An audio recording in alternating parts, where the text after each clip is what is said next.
Congress party वालों rally की जा रही है तो कांग्रेस प्रधान सोनिया गांधी इस रैली को संबोधन कर रहे हैं। क्षेत्र में एक क्षेत्र से कांग्रेस का रिश्ता आज का नहीं। 1967 में जब यहाँ के लोग सूखे का सामना कर रहे थे तो इंदिरा जी यहाँ आई थी और समस्या से निपटने के लिए इंद्रावती जैसी योजना उन्होंने लागू की है। यहाँ नज़दीक न्यामगिरी के आदिवासियों को जब इस राज्य की बीजेपी सरकार उजाड़ रही थी तब राहुल जी फौरन यहाँ पहुँचे और पूरी कांग्रेस आदिवासी भाइयों के साथ डटकर खड़ी रही और प्रदेश सरकार के मंसूबों को पूरा नहीं होने दिया। समाज के कमज़ोर वर्गों, खासकर दलितों और आदिवासियों, पिछड़ों, महिलाओं और हर एक आदमी की ज़िंदगी में खुशहाली के लिए जितनी लड़ाई कांग्रेस ने लड़ी कभी किसी ने नहीं लड़ी। इसी का नतीजा है कि पहले के मुकाबले आज सभी वर्गों की हालत पहले से बेहतर हुई है। ओडिशा में यह काम और भी अच्छी तरह हो सकता था, लेकिन अफसोस की बात है कि यहाँ हमारी पार्टी की सरकार न होने से विकास के कामों पर ठीक से ध्यान नहीं दिया गया। केंद्र की हमारी यूपीए सरकार ने आपके राज्य के लिए महात्मा गांधी नरेगा में हजारों करोड़ रुपए इसलिए दिए ताकि आपको अपना घर परिवार न छोड़ना पड़े और आसपास ही रोजगार मिले। लेकिन इसके बावजूद यहाँ के लोगों को काम की तलाश में अभी भी बाहर जाना पड़ता है। अगर इस योजना को ठीक से लागू किया जाता तो ऐसा क्यों होता? हालात ये है कि ओडिशा में इस योजना में हुए सैकड़ों करोड़ रुपए के घोटाले की सुप्रीम कोर्ट के आदेश पर जांच हो रही है।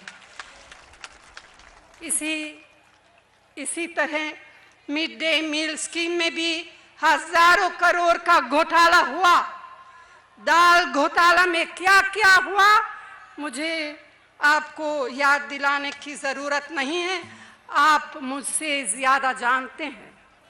खुद यहाँ के सीएजी की रिपोर्ट के मुताबिक कि बीपीएल परिवारों के साथ भी हजारों करोड़ रुपए का घपला प्रदेश की सरकार ने किया है। एक आयोग ने कहा है कि हजारों करोड़ रुपए का घोटाला तो एक ही खदान में हुआ और अगर दूसरी खदानों के घोटालों को भी मिला ले तो रकम लाखों करोड़ तक पहुंच जाएगी। अब आप समझ सकते हैं कि इतनी खनिज दौलत होने के बावजूद इस राज्य के लोगों की गरीबी पूरी तरह दूर क्यों नहीं हो पाती है। चिट फंड कंपनियां लोगों के हजारों करोड़ रुपए लूट जाती है मगर उनके खिलाफ ठोस से जांच तक अभी तक जांच नहीं हुआ। एक तरफ इतना भ्रष्टाचार और दूसरी तरफ जनहित की योजनाओं को नजरअंदाज करना यहाँ की सरकार की उपलब्धि है। इंदिरा गांधी पेंशन योजना में मेरी बहनों के लिए हमारी सरकार ने खूब पैसा दिया, लेकिन राज्य सरकार ने उसे बांटने में भी भेदभाव किया, सही जरूरतमंदों तक नहीं पहुंचाया। गांव में बिजली पहुंचाने के लिए एक और बहुत ही महत्वपूर्ण योजना राजीव गांधी विद्युतीकरण योजना के में उसमें ध्यान दिया आपके यहाँ की सरकार को, लेकिन इस योजना को भी ठीक से लागू नहीं किया गया। भाइयों और बहनों, हमारे देश में आज भी बहुत से लोगों को भूखा ही रहना पड़ता है, खासकर बच्चे कुपोषण के शिकार होते हैं।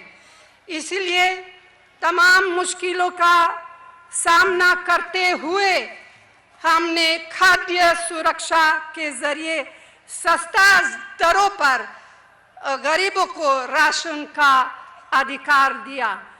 मतलब कि कानूनी तौर पर आपको ये अधिकार है कि आपको सस्ते दाम राशन मिलना चाहिए। महिलाएं जो हमारी माँ है, बहनें हैं, बेटियां हैं, उन पर होने वाले अत्याचार को हम बर्दाश्त नहीं कर सकते।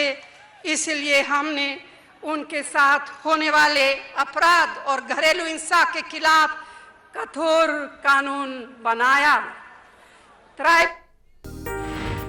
ਖਬਰਾਂ ਦੀ ਦੁਨੀਆ ਵਿੱਚ ਆਓ, ਸਾਡੇ ਨਾਲ ਕਦੇ ਵੀ ਤੇ ਕਿਤੋਂ ਵੀ ਜੁੜੋ।